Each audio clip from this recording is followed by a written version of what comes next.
Hey guys, what's up? Welcome back to my channel. If you're new, welcome. I'm Tiara and you just stepped into my spiritual world. My intention with this video today is to provide you guys with this ancient knowledge so that you can hopefully understand your mind, body, and spirit a lot better. Also, self-develop and have a healthier consciousness. That being said, I do want to let you guys know that I am finally launching my website, and along with this website launch, I am going to start up an email list that you guys can sign up for to keep up with me. So it's kind of like if I was like one of your best friends, which I mean, we kind of are. And I'm just like hitting you up every so often. I promise not to blow up your inbox.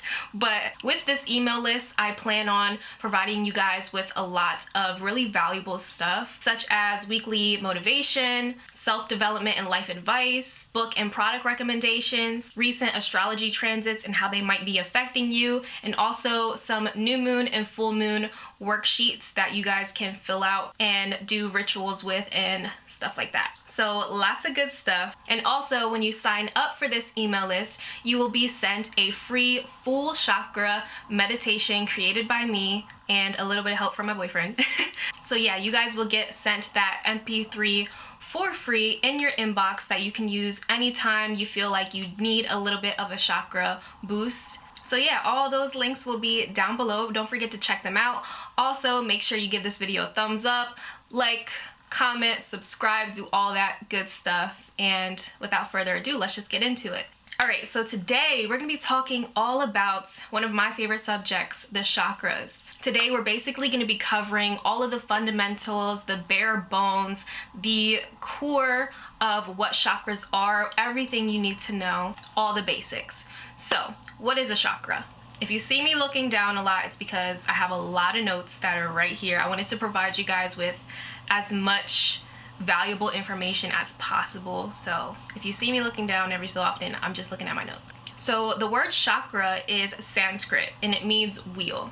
Sanskrit is very ancient. It is like the earliest language that our universe has. So a lot of this stuff is very ancient knowledge. However, I do want to be able to back up this information with science, but just keep in mind that a lot of spiritual topics are very metaphysical in nature because we are bringing a lot of what is not physical into the physical. So just stay with me. So the ancients believed that chakras are basically energy centers that have their own consciousness. The chakras are metaphysical energy centers or wheels in and around our bodies. There are many different chakras, like over 100 chakras, but today I will be just focusing on the major 7 energy centers that are most widely known in the Hindu system. So each chakra resonates at a different frequency. And when it comes to me explaining anything to you ever on this channel, I want you to remember and keep in mind this very core fundamental idea. Not even idea, this was proven by science. I believe by Nikola Tesla. Everything that exists is just energy vibrating at a different frequency. Okay, I'm gonna say that again for the people in the back. Everything is energy vibrating at a different frequency. Everything, music, colors, us, plants, we're all just made up of energy that's simply resonating at different frequencies. So this physical body that I'm in right now is resonating at the frequency of a human vessel, of a human body. My plant over there in the corner is resonating at the frequency of a plant. And in 1975, Dr. Valerie Hunt actually recorded the chakras, their frequencies, the sounds, and the colors that they all resonate with. Scientists have also used radioactive isotopes to record the movement of the chakras. We even have this like amazing technology now that has been created, things like the BioWell, created by Konstantin Korotkov, which measures the excitation or the movement of the protons in our bodies that result in the release of energy shown as light. So we really are light beings. By simply sticking your fingertip into this device, it can show you which chakras are out of alignment for you. And this is really important because the chakras, or the energy centers, intertwine our physical body, our emotional body, psychological, spiritual, astral, and all other bodies. Many, many components of our existence. And they are able to transmit, transmute, and transform energy. Therefore, you can utilize your chakras as a tool for spiritual growth and transformation. You may even be familiar with the term Kundalini, Kundalini energy, Kundalini awakening, which describes the experience of enlightenment when working through your chakras. So when one has a healthy, balanced, and aligned chakra system, you notice and experience a lot more happiness, health, and vitality, and a much more harmonious mind, body, spirit complex overall. If you happen to have an unhealthy, unbalanced, unaligned chakra system, you may notice some feelings of unhappiness, anxiety, depression, and other forms of emotional challenges. Physical ailments are also very common with this because of the dis-ease that one could experience with this emotional and psychological stress. Dis-ease of the mind and spirit causes disease in the physical body. If this is not cleansed or healed, the glands and organs that are vibrationally associated with the wounded chakra may also affect the chakras around it, causing even more physical ailments and emotional challenges. Because the energy centers are vehicles of consciousness, they hold memories. You have to remember that they take in energy, they put out energy, they transmit, transform, and transmute energy. So aside from the internal effects that the chakras have on us, we can also see the external effects, because anything that is going on internally, mind, body, and spirit, will be projected into our outer reality in many, many ways. If something is not healed within you, you will see constant projections of it in your outer reality. I've even read that the wounded chakras can also cause allergies related to past traumas that were experienced that then create antibodies for us to fight off certain foods related to any trauma in our lives or even in our ancestors' lives and DNA. Very crazy stuff. So this is why healing and integration is so important. Healing and integrating our energy centers will then allow us to live the most optimal lives that we can and become healthier, conscious beings, which inevitably helps you transcend and ascend, and also our world. And the great thing about this is we have everything we need within us, so we can heal these things ourselves, or we can go to Reiki professionals that know exactly how to work with the energy centers, know exactly what to do, so that you can become the best version of yourself and live your best life.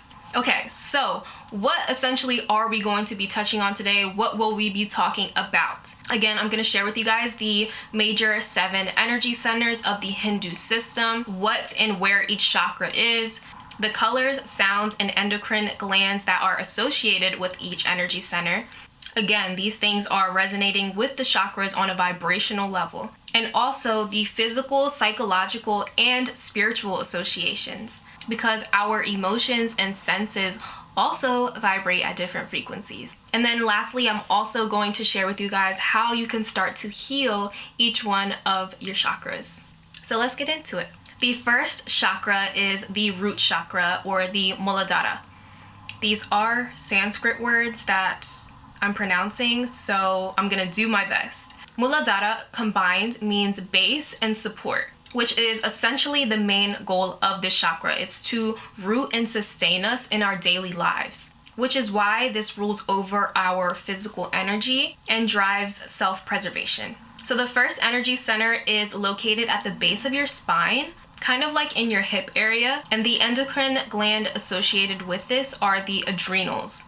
The color of this chakra is red, and secondary is black. The Hindu sound that resonates with this chakra is Lam, which is the sound of the spiritual awakening. Astrologically, this is represented by the planet of Saturn, the planet of time, limitation, restriction, and boundaries. And the elemental force is Earth. So physically, this does have rulership over your hip area, your elimination system, and part of your genitals. And it's also responsible for your nose and your sense of smell. So therefore, if there is a dis-ease associated with this chakra, the physical diseases can manifest as having an eating disorder, because this chakra is so linked to our sense of survival and our worthiness to exist. Constipation issues, chronic fatigue, and basically any other problems having to do with the lower half of your body. This also has very strong rulership over your bones and teeth, because astrologically the planet of Saturn has rulership over the bones and teeth. And it also kind of has a very strong correlation of being the foundation of our vessel, like our bones being the foundation of our vessel, and then the root chakra being the base or the foundation for all the other chakras, especially the physical lower chakras. Psychologically, this chakra is very related to our sense of security and safety, and again, our worthiness to even exist, our primal issues and feelings, and many other forms of survival. A lot of our survival reactions resonate with this chakra. This is the base chakra that supports all of the other very physical, very psychological chakras. So a lot of issues with rage, resentment, and abandonment can come from issues with the first chakra, which I also think is very interesting, because as an astrologer, I have noticed that people having challenges with the planet of Saturn tend to also have a lot of abandonment issues. So I'm going to talk about a wounded root chakra and how you can see this psychologically versus a really balanced, healthy root chakra that you can see in your personality. So if your root chakra is underactive or just completely out of alignment, you may tend to be underweight or not eat as much, because again, this is so connected to our worthiness to even exist. And a lot of times when we're feeling hopeless or not worthy of something, we tend to not eat. It's a very subconscious thing. You may be somebody that's also filled with a lot of fear, a lot of anxiety. You may not follow through when you say you're going to do something, and you might have a lot of very self-destructive tendencies. I've also seen this very much manifest as the feeling of being unlovable, which again is also very much connected to having abandonment issues. And a root chakra wound can also manifest as not having a lot of financial abundance and having very poor boundaries. If your root chakra is like really overactive, you may tend to overeat or just have this sense of greed about you. You may even be obsessed with the idea of being safe and secure to the point where it's just completely unhealthy. Or you might just have very rigid boundaries to the point where it's just an excess where it just like does not make sense. So a lot of these root chakra wound characteristics can very much show up in our personality, and they can very much come from, again, like I said, issues with abandonment in early childhood. If one of your parents abandoned you, or maybe both, that's where that sense of unworthiness or unlovability comes from. And this can also show up if you really just did not get your basic needs met in your early childhood. Maybe there was always financial issues going on, or you just did not feel safe and secure in your surroundings. So how does a healthy, balanced root chakra look? Somebody that has a very balanced and healthy root chakra will just have this sense of physical ease to them. They'll be very safe, very secure, very grounded, very motivated, and also very prosperous, because the thing with the root chakra is your root chakra is very much responsible for a lot of your ability to manifest, because in order to manifest, you already have to feel whole and complete. You already have to feel grounded, safe, secure. We already know that a lot of manifesting comes from the feeling, from the vibrational feeling, fueling it. You know, if you want to attract wealth and abundance, you have to already feel wealthy. You already have to feel abundant and prosperous. And if you already have these limiting beliefs or these limiting memories in your root chakra, it will constantly be manifested and projected into your outer reality. So if you're having trouble manifesting money, make sure your root chakra is on point. So on a very spiritual level, this can be very representative of our self-identity and other very physically oriented intuitive abilities. Carl Jung describes the healthy and wounded root chakra archetype as a mother versus a victim. Are you the mother archetype to yourself, where you can create this safe, secure environment where you can nurture yourself? Or do you tend to victimize yourself in your life experiences? I'm sure a lot of us out there have experienced somebody that is a victim of every single circumstance, where they very much put the blame on others or anything outside of themselves and not really take responsibility for their own reality, which I'm going to reiterate will really affect this person's ability to manifest. So when it comes to your root chakra, essentially, you really have to ask yourself, are you the mother or father, or are you the victim? You know, what does your belief system say? Or what belief system was created in response to the experiences of your early childhood? That'll tell you everything you need to know. And if you need to do some healing, I got you.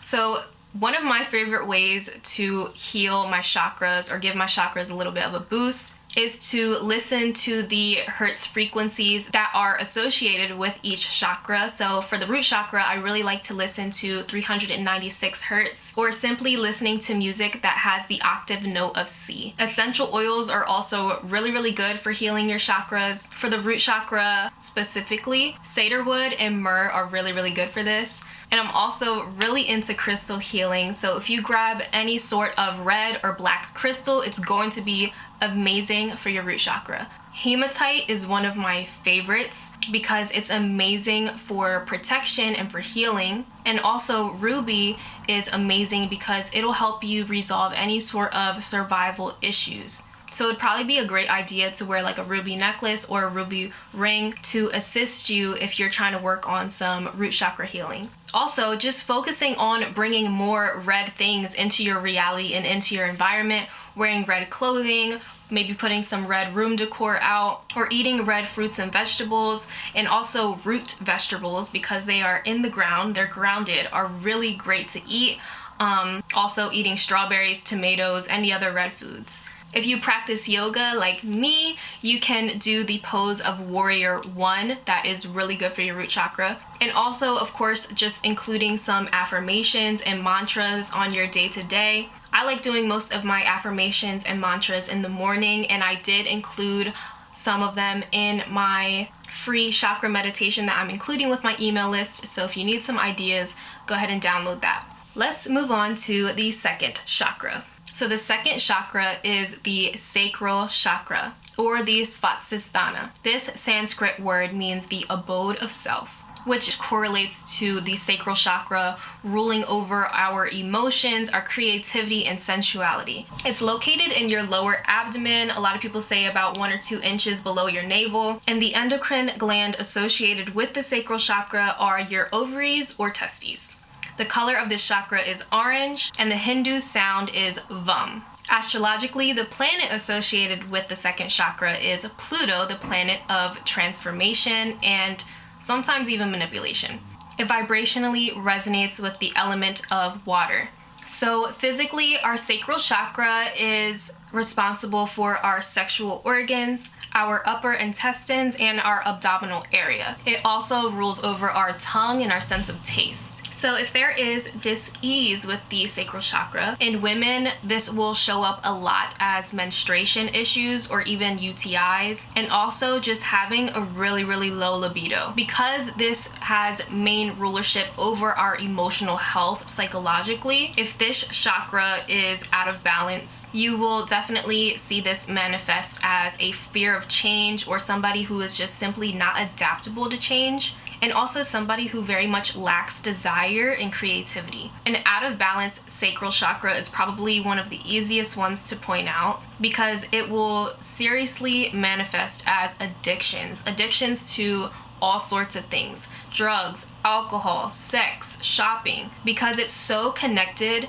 to this sense of not ever being able to be fulfilled or satisfied with anything. We can also very much see this in people that have very manipulative personalities, and also in very, very unhealthy relationships. Codependency and obsessive attachments will manifest from a wounded sacral chakra because of that strong emotional void. A balanced and healthy sacral chakra will definitely be seen as someone who has a very healthy relationship with their sensuality and their sexuality, someone who very much does have the ability to be satisfied, and also has a very healthy way of sexual expression. This will also show up in having a very, very healthy relationship where you are not codependent on the other person, or you're not obsessively attached to this person. You have a healthy sense of bondedness, but not to the point where it's a unhealthy attachment. So spiritually, we will see correlations of this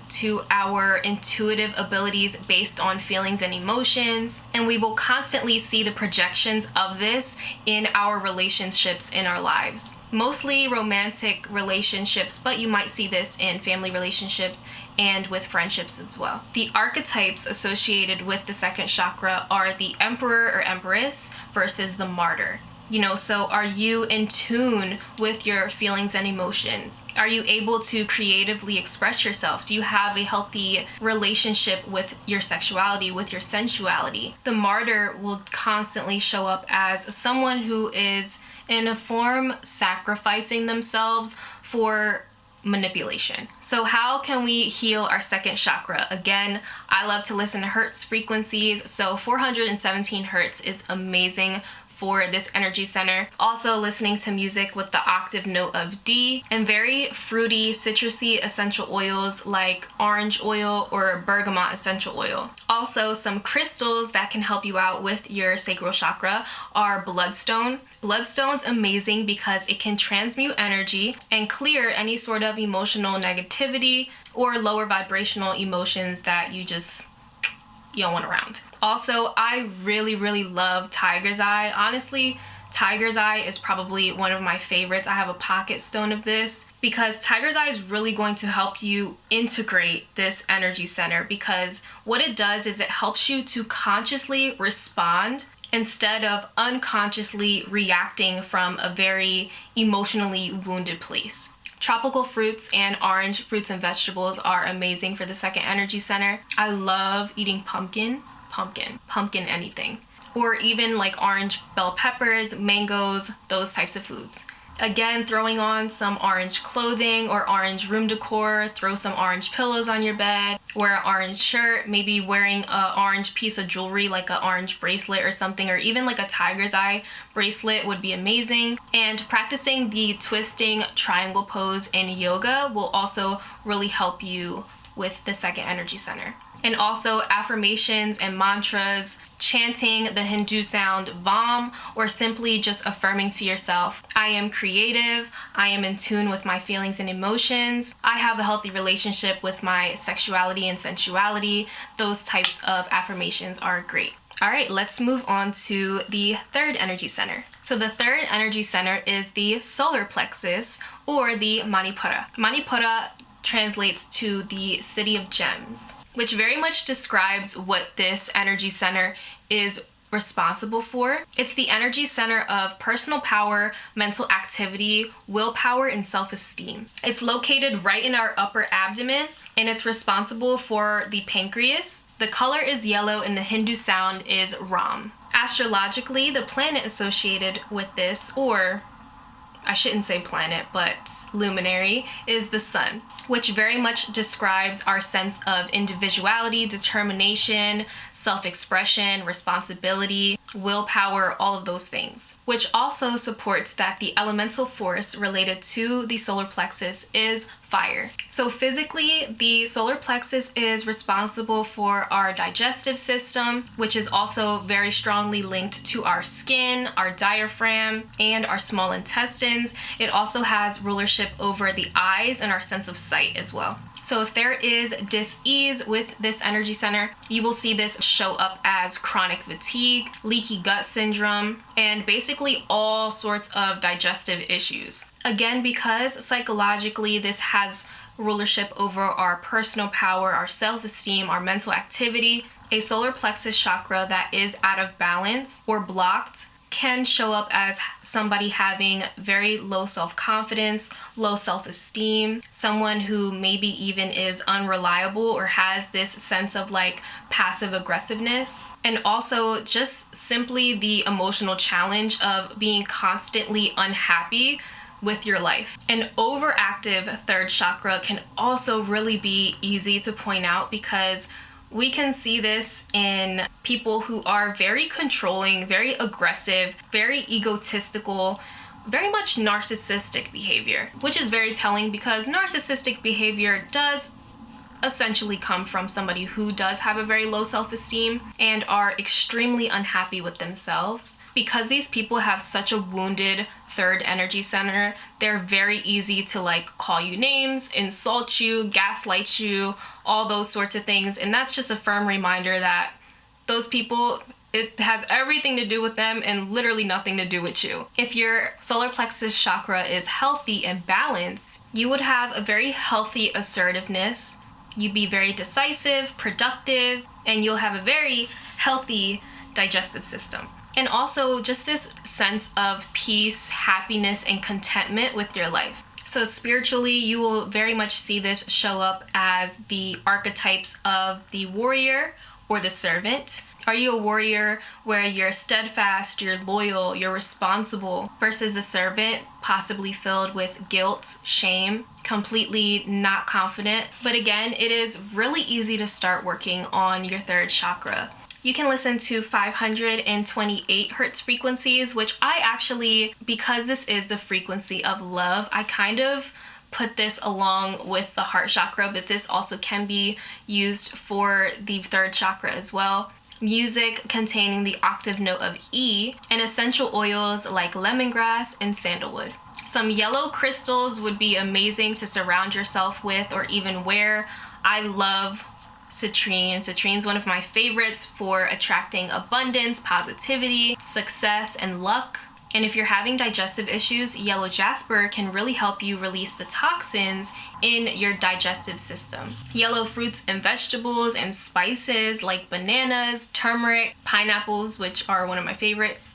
Maybe wearing some yellow clothing, buying some yellow home decor, because yellow just makes you happy. And camel pose and yoga is also very helpful for your solar plexus. And you can include very, very, very many affirmations for this chakra, like I am happy, I am successful, I am responsible, I am reliable. We create magic with the words we speak, you guys. So do not be afraid to literally say these things out loud to yourself. Say these things to yourself in the mirror. Neuro-linguistic programming is a thing. Look it up. So let's get into one of my favorite chakras, the heart chakra.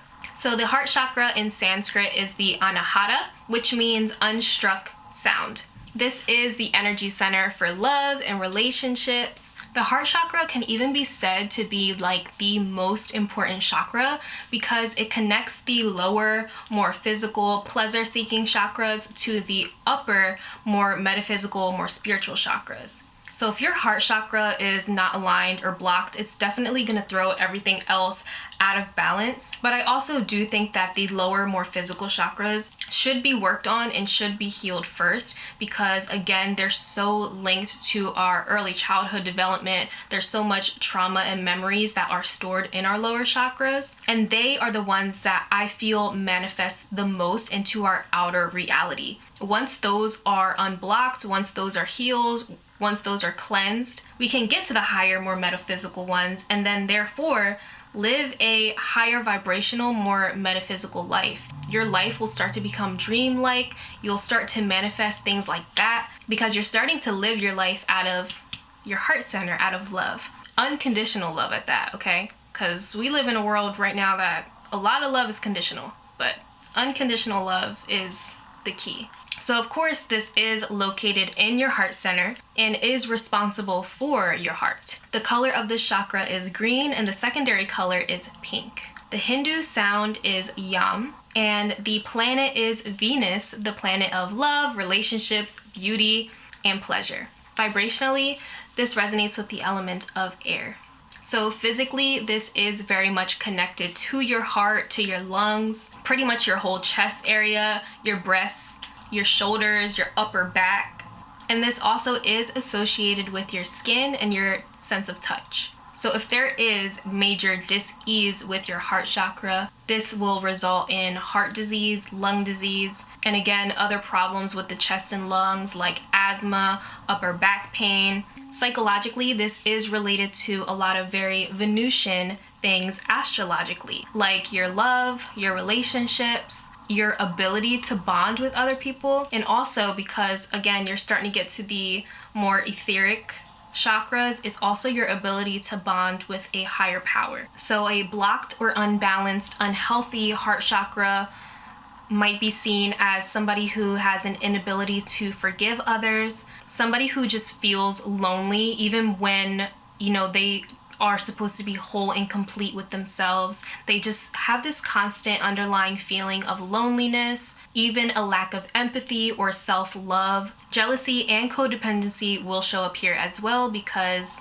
I mean, they're relationship related things. If someone's fourth chakra is blocked or unhealthy, you might also see them be very egotistical or self-centered. Grief is stored here as well. If your heart chakra is balanced and healthy and thriving, you have this sense of whole and completeness, which then makes it a lot better for you in any relationship. Because in order to be in an unconditional, loving relationship, you should be feeling whole and complete within yourself first. Your cup should be full so that you can then let the rest of the water, emotion, love, all that good stuff flow to your significant other or others. True love is not conditional, so it is really important that we start to live with this sense of unconditional love of self and for others. That is how we will start to ascend and transcend the lower, more physical stuff. So spiritually, this is linked to being able to attain the highest form of unconditional love of self and towards others. And also because this does have rulership over the elements of air, eventually you can manifest intuitive gifts related to air, such as levitation, as well as other healing powers related to our skin and touch. A little esoteric stuff for you real quick. So the positive and negative manifestations or archetypes of the fourth chakra are the lover and the actor. The lover, are you someone who is whole and complete within yourself? Are you living with and through unconditional love? Or are you acting? Are you being an actor? Do you truly feel lonely inside? Are you unable to forgive anybody? Do you love yourself? Are you choosing to live from your ego, from your wounded early childhood experiences that caused the limiting beliefs that live down here? Ask yourself those questions. And if you need some healing, which, I mean, at this point, we've probably come to the conclusion that 99% of the world needs healing in their lower chakras, including the fourth one. So you can listen to 528 hertz. Like I said, 528 hertz is the frequency of love, and also 639 hertz. Music with the octave note of F. You might want to listen to a little bit of Janae, just saying. And essential oils like jasmine, lavender, and rose, and other very floral scents are very helpful. Sometimes when I meditate or before I go to bed, I like to put a little bit of lavender essential oil on my wrists and behind my ears. Green and pink crystals are really great for attracting unconditional love of self and for others, and also for simply just attracting love into your life in general. One of my favorites is rose quartz for unconditional love. I actually have a rose quartz, you can't see it right now, but I have a rose quartz pyramid in the corner of my room, and I actually have a really big tower in my other room. And I just feel like ever since I put those crystals in my spaces, my room always just feels so good. It feels comfortable, it feels loving, it feels accepting, it just feels good. For this chakra, you really gotta eat your green fruits and vegetables, you guys, especially vegetables, green leafy ones, kale, spinach, and then also eating broccoli. Green tea is also really good. I love drinking tea in the morning. So if you're working on some heart chakra healing, you can maybe drink some green tea in the morning and then say some affirmations and mantras to yourself, and maybe then eat some avocado toast afterward, because avocados are also green, so it really helps with your fourth chakra. Avocados are my favorite. I'll put avocado on everything. Again, green clothing and home decor is really great. Putting some plants in your room, like You guys, we really are surrounded by the frequency of unconditional love. Like if you just look outside, if it's not fall where you are, you'll see greenery all around you, green grass, green leaves on the trees. You can see I have a couple plants in my room. So surrounding yourself with the color green will also really help you to attune to the frequency of the heart chakra. Also, if you're a yogi, you can do cobra pose to open up the heart center. Now let's get into the one that I'm using for this video, which is your throat chakra. The Sanskrit word for throat chakra is the Vishuddha. Vishuddha means purification, and this chakra is responsible for our communication and expression. As you probably guessed, this is located in your throat area, and it's responsible for your thyroid. The color that resonates with this chakra is a blue or like a sky blue. The Hindu sound is hum. And if you know anything about astrology, you probably guessed that the astrological planet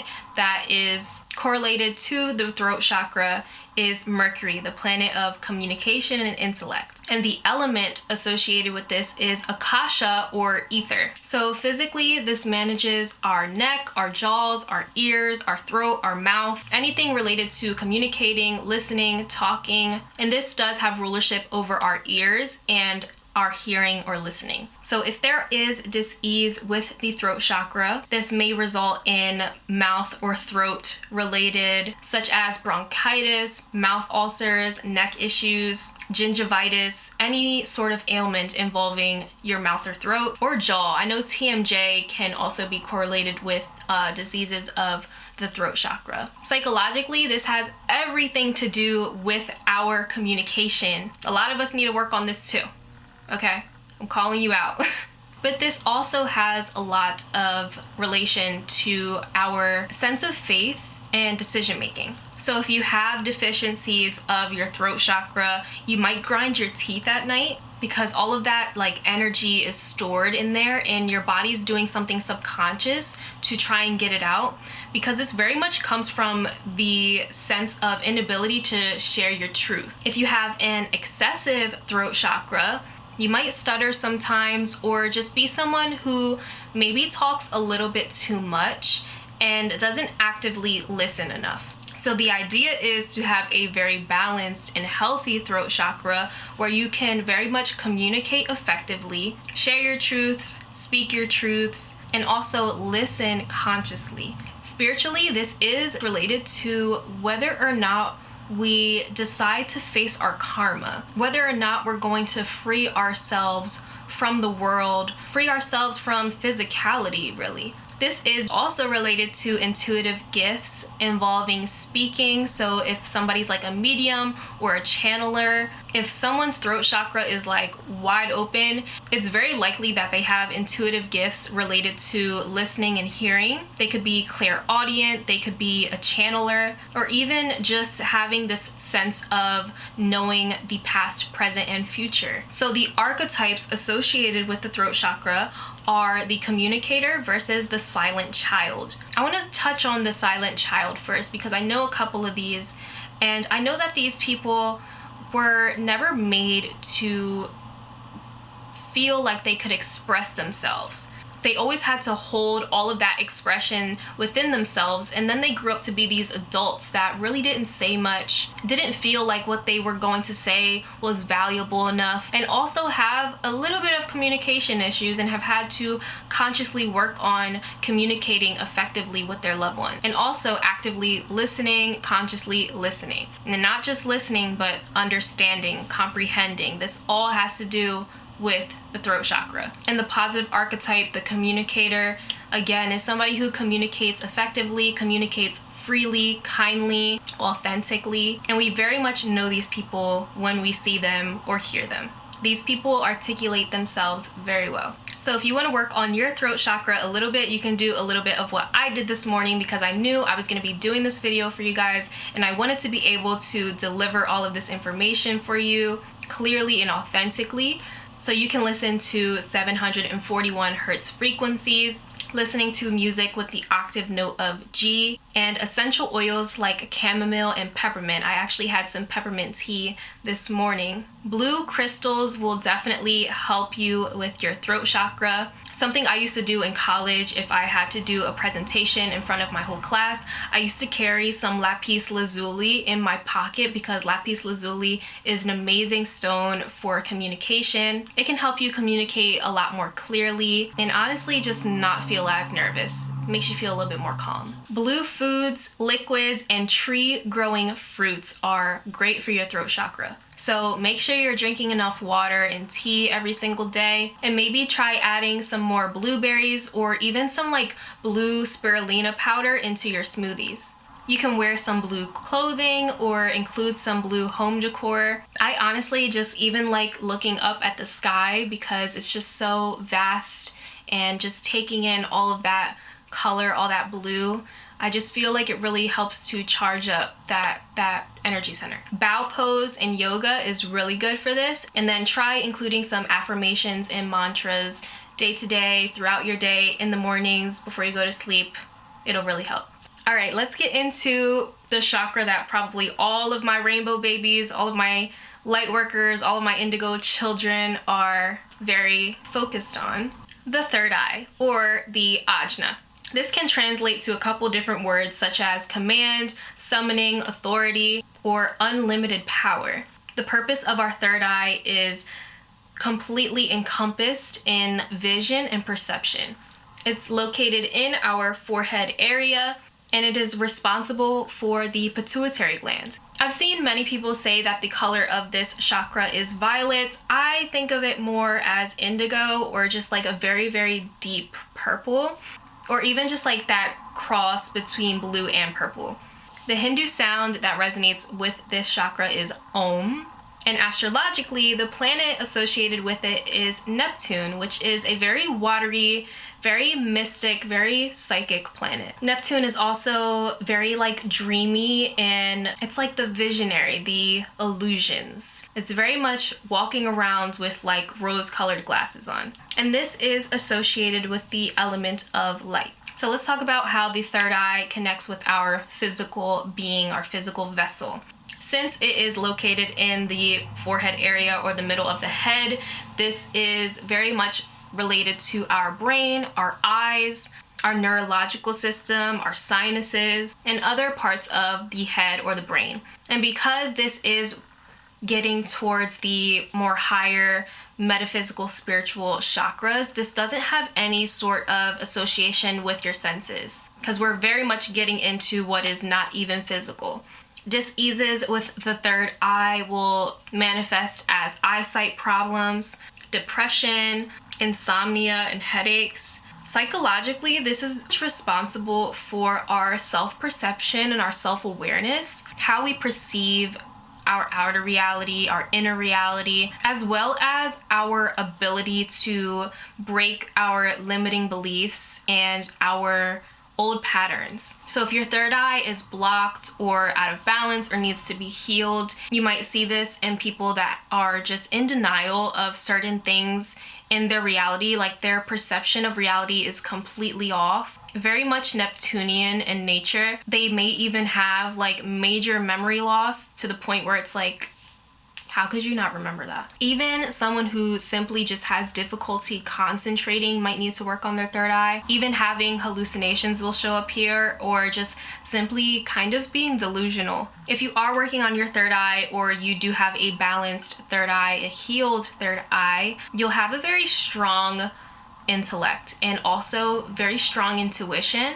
And you'll be able to use your imaginary abilities in a very positive way. Spiritually, this is the transformation of individual consciousness to transcendence, and a lot of psychic gifts will come with it. That's why very many people are interested in activating their third eye. It may manifest into clairvoyance, psychic seeing, remote viewing, higher vision, higher mind functions, and many, many, many other psychic intuitive abilities. So the archetypes are the intuitive versus the intellectual. Now, both of these are pretty positive manifestations, but the intuitive has a much healthier perception of reality, has a much better self-awareness, where the intellectual is the person that's just too much in their head. That's like the only way I can really describe it. So how can we start to heal the third eye, get rid of that mental fog, get rid of the illusion and delusion, and start becoming more intuitive? I do want to say that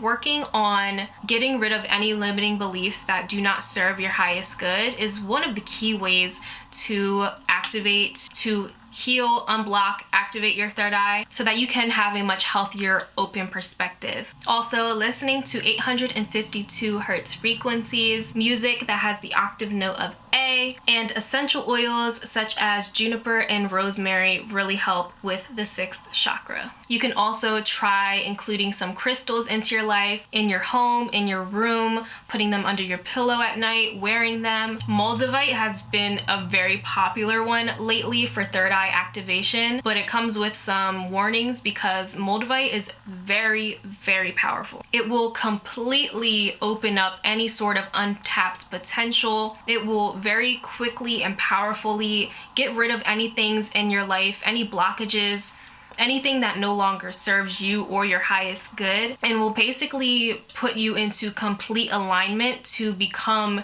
your higher self. Darker indigo colored foods such as blackberries or chocolate are really good for your third eye. And the very popular pose in yoga, downward facing dog, is great for moving around any stagnant energy of your 6th chakra. And also don't forget to repeat some affirmations and mantras to yourself. All right, let's get into the very last, but definitely not least, energy center that we'll be talking about today anyway, because like I said, there's like over 100. And I do want to touch on chakras 8 to 12 in the future. But the 7th chakra is the Sahasrara. That's probably wrong. It's okay. This one translates into 1,000. This chakra's symbol is the lotus of 1,000 petals. This word can also mean void or dwelling place without support. When I think about this chakra, I very much think about oblivion, which is why this chakra is basically completely connected to spirituality. There's pretty much nothing physical about it. That's why it is located at the top of your head. Some people think it's about a couple inches above your head, but the point is it's not really connected to your physical vessel, to your physical body. It is connected to your pineal gland, and the color is violet or sometimes white. I've even seen it represented as gold. The Hindu sound associated with the 7th chakra is Vishuddha, which is simply a breathing sound. And when you get to the higher chakras, a lot of the work that helps to cleanse them and activate them has a lot to do with breath work. And it's also said that you may not even begin to untap the potential of your crown chakra until all of the other chakras are cleansed, healed, unblocked, and activated. Astrologically, this is connected to the planet of Uranus, a planet that's very representative of change and innovation. Also, in modern day astrology, it is connected to the sign of Aquarius, the age of Aquarius, the water bearer, which is basically something we are experiencing. And a lot of Aquarius related things, because it's in the 4th quadrant of the astrological chart, it's very much spiritual. It's very much metaphysical.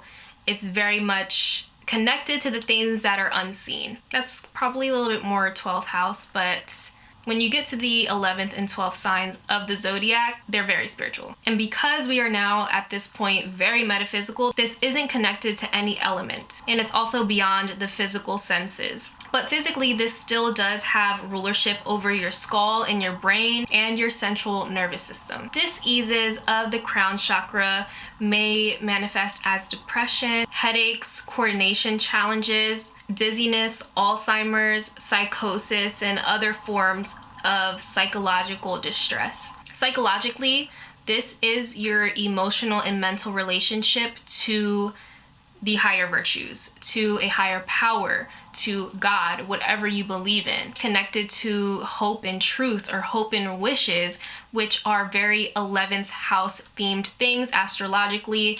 Again, Aquarius, Uranus. So issues related to the 7th chakra are this lack of purpose or even a loss of meaning or identity. Even a fear of spirituality or a fear of death. Again, kind of like your third eye, also living a little bit too much in your head, very hysterical behavior, or even feeling like superior, having this God complex, which a lot of Aquariuses tend to have. But it is possible to get to a place of having a very balanced, vibrant crown chakra. When this happens, you'll experience this release from your ego-driven desires. You'll start to live in the present moment and just have this very firm understanding of the fundamental laws of the universe and spirituality. And this firm understanding that as above, so below. Probably the best way to describe the crown chakra. Spiritually, when you have an attuned crown chakra, you will accept the fact that you are an infinite soul in this temporary vessel. You're a divine being. You'll understand that you don't have to live from this ego-based physical reality. I just got to download and I just lost it. Oh, I got it. And you start to live by this idea that everything just is. Everything just is. Like I said earlier in the video, everything is just energy vibrating at a different frequency, and it only has meaning when we give it meaning. It only has value once we give it value, because we are the divine beings. Again, you are an infinite, energetic soul having a temporary human experience. Essentially, when you reach this form of enlightenment, you'll have very, very many intuitive abilities that are activated that can help you, guide you, and assist you on this journey. The archetypes are the guru versus the egotist. Someone who has experienced this sense of enlightenment. You're able to help guide others, help teach others, and live with this integration that you've done. You have a very strong purpose now on this journey. The egotist is just like it is in its name. It's somebody who is still very much living from their ego, making decisions from their ego, from fear, from past conditioning, from limiting beliefs created from traumas. But again, this is something that we can heal. This is something that we can transcend. So how can we transmute, transmit, and transform this energy? Well, listen to 963 hertz frequencies. Listen to music with the octave note of B, using some essential oils or lighting incense like frankincense and rosewood. Maybe buying some violet or white crystals to put around your home or wear on your body. I really love amethyst and clear quartz. I have a couple clear quartz towers in my home. Clear quartz are amazing for connecting you to the divine, for helping you just keep this very light and loving energy in your surrounding environment. And amethyst is great. I actually have one over there on my nightstand right next to me when I go to sleep, because it helps open you up to the higher realms, especially when you're dreaming, helps you tap into your psychic abilities, and also guards against darkness, gives you a lot of protection so that you're able to carry out the light work that you're here to do. Violet foods like eggplant are great.